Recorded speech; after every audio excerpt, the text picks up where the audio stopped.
jirtu kabajamtoota daawwattoota BBS irraa oduu galgala kanaatiin isinitti himaa oduu kan isinitti himaa Shamsu Bashiri. Waraanni bilisummaa Oromoo lixa Oromiyaa keessa sosso'u tarkaanfii waraana mootummaa federaalaa irratti fudhachaa jiruun milkaa'ina argachuu isaa himeetti jira. Haaluma kanaan bakkeewwan akka Jaartee fi Jaargedaa bakka jedhamanitti waraanni bilisummaa Oromoo lolatu guyyootaaf waraana bilchiginnaa wajjin godheen injifannoo argachuu isaa maddeen keenya BBS'if ibsaniiti jiran. Keessaafuu naannoo Jaarteetti uummanni naannichaa yookaan jiraattonni waraana isaa cinaa hiriiruudhaan kan dhaabbate yoo ta'u waboonis uummata walitti qabee marii bal'aa uummata wajjin akka godhe odeessi achirraan ga'ee addeessa. Kun osoo kanaan jiru waraanni bilisummaa Oromoo naannoo bakka Haroo Aagaa jedhamu keessatti sosso'u tarkaanfii waraana PP irratti kan fudhate waggaa ta'u bakkeewwan akka Akkayyuu fi Jargadaa jedhaman keessatti miidhaa cimaa waraana mootummaa irraan ga'u odeessi Oromiyaa irraan ga'e ni addeessa. Pireezidaantii Raashiyaa Vilaadimir Puutiin humna Nikuleeraa fayyadamuun hanjaan doorsisaa fi mitija gamtaan Awurooppaa doorsisa Puutiin Nikuleera waraanaa Yukureen keessatti fayyadamuu danda'a jiru cimsee ilaaluu qaba jedhan hoogganaan imaammata alaa gamtaa Awurooppaa Joosef Boreel gabaastuu BBC Liisee Daakeetitti akka himanitti waraanichi yeroo hamaa irra ga'eeti jira jedhan. Dubbiin isaanii kunis tarkaanfii Raashiyaan gariin loltoota bobbaasuu fi naannolee Yukureen afur ofitti dabaluuf jalqabdee wal qabateeti dhagame. Waraanni Raashiyaa dirree isaa irratti mo'amaati jira. Humni waraana Yukureen deebisee ofirraa qolachuun lafa isaa duraan dhabe deebisee qabachaatu jiraas jedhame. Joosef Booler akka jaanitti dhugumatti waraanichi yeroo baay'ee hamaa ta'e irra ga'eeti jira. Sababni isaa namoonni waraana Raashiyaa gara fiixeetti dhiibamaniiti jiran. Doorsifni Puutiin Nikuleera fayyadamuu danda'a jedhus baay'ee gadheedha jedhan. Waraanni Yukureen kun erga eegalee ji'oota 7 dabreeti jira. Loltoonni Raashiyaas haleellaa waraana Yukureen irraa ga'eef of duuba deebuu jalqabaniiti jiran.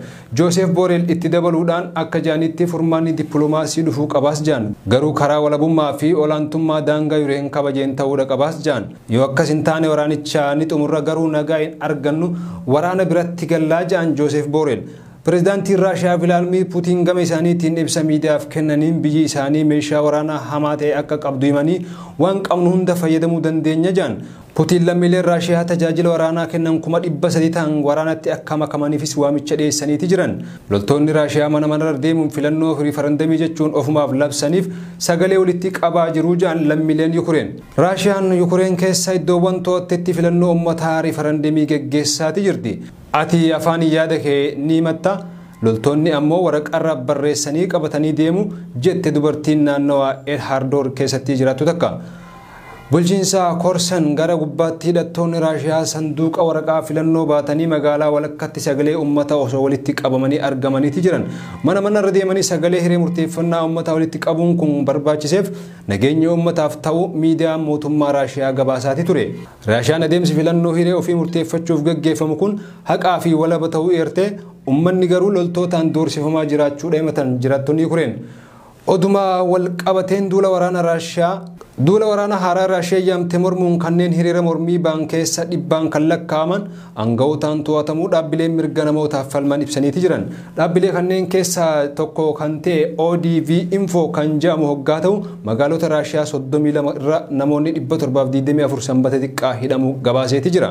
Vilaadimir Puutiin waraana Yukureenii wal qabatee loltoota dabalataa 300 duulchisuuf waamicha gochuu wal qabatee mormiin kutaalee biyyattii adda addatti geggeeffamuu eegaleeti jira. Hiriirri hayyama hin arganne seera Raashiyaan dhorkamaadha.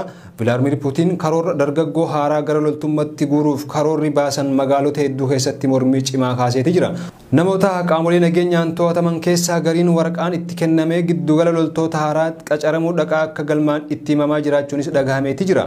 Raashiyaan seera adabbii haaraa kanneen gaafatama isaanii hin baane adabuu labsuuf wixinee qopheessaati jirti.